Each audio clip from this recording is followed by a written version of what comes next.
Obrigado, Sr. Presidente, Sr. Ministro, Sr. Secretário de Estado, Senhoras e Senhores Deputados. O propósito desta audição era, face a uma situação que consideramos grave, iniciarmos um processo de apuramento de responsabilidades.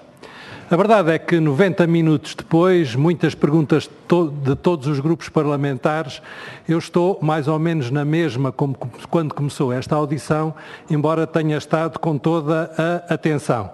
Já havia alguma agressividade do Sr. Ministro, é verdade, já havia alguns jogos florais com palavras, já havia algumas lições de como é que nós devíamos exercer as nossas funções, o que é que devíamos perguntar e como é que nos devíamos comportar.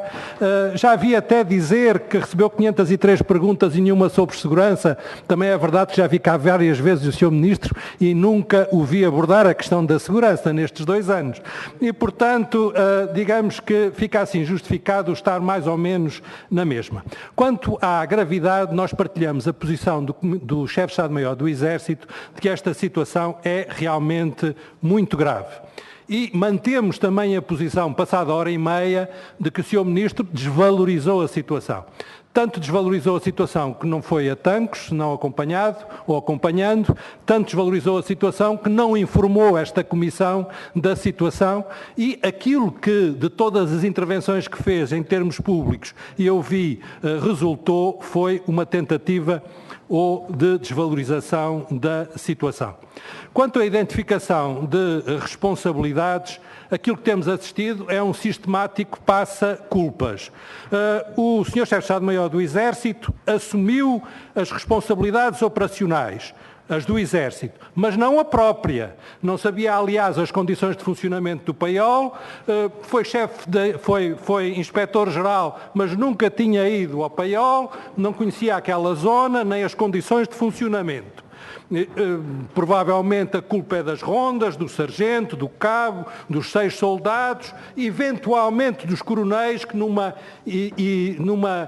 extraordinária interpretação jurídica estão suspensos e exonerados e que foram julgados ou pendurados na praça pública para que outros não o fossem, pelo menos é a interpretação que eu tenho que dar.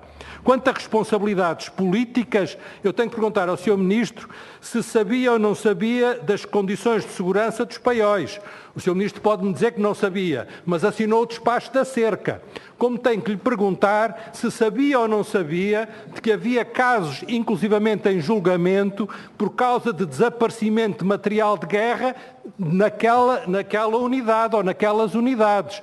Se tem ou não tem informação de algo que possa ter vindo da Procuradoria-Geral da República naquela matéria. Portanto, afinal, o que é que sabe, o que é que não sabe, o que é que sabia e o que é que devia saber e o que é que devia ou não devia transmitir às Forças Armadas. Se foi nada, é nada. Se foi alguma coisa, eu gostaria de saber. Em relação à notícia no Jornal Espanhol, não me incomoda nada o Jornal Espanhol, Sr. Ministro. Pode ser onde for. O que me incomoda é que um documento que sai secreto do Exército, em relação à informação que o próprio Sr. Ministro diz não deve ser do conhecimento da opinião pública porque prejudica a investigação, como é que esse documento aparece no jornal? É a minha questão. O espanhol dou de barato. Agora, a questão é que um documento secreto que aparece num jornal deve-se pelo menos investigar como é que chega ao general. O Sr. Chefe de Estado-Maior do Exército diz que o documento saiu secreto para o Sr. Chefe de Estado-Maior-General das Forças Armadas. Pronto, e eu agora gostava de saber depois que percurso seguiu até ao jornal. E por último, Sr. Ministro, cada um de nós tem o nosso estilo, mas com um vocabulário mais erudito ou menos erudito, a utilização da expressão despautério é sempre ofensiva. Despautério é sempre ofensiva. Porque se sabe tão bem pronunciar a palavra, também deve ter o sentido exato da palavra. Disparate, tolice, por aí fora. Vai ver ao dicionário que verá que é esse o significado. É inaceitável. Mas quanto ao despautério, sempre lhe digo, Sr. Ministro, que aquilo que foi despendido pelo Ministério da Defesa em 2016... é menos do que foi despendido em 2015, é menos do que o que foi realmente despendido em 2014, é menos do que foi realmente despendido em 2013 e é pouco mais do que foi despendido em 2012 e em todos os anos que eu refiro antes de 2016, infelizmente, não foi possível pagar subsídio de férias nem subsídio de Natal. Portanto, entendamos-nos de uma vez quanto a esta tortura dos números e quanto à abordagem que é feita. É escusado ir por aí, porque nós temos os mesmos números que o Sr. Ministro tem e teremos enquanto for democracia. E quanto a efetivos, Sr. Ministro, também a questão não é se foram autorizados mais ou menos. Quanto a efetivos, o que nos prejudica é que o ano passado o Exército tenha ficado com 70% daqueles com que podia ficar, porque não há voluntários, e nós falamos nisso nesta Comissão há 2 anos. O que é que o Sr. Ministro fez para emendar esta situação?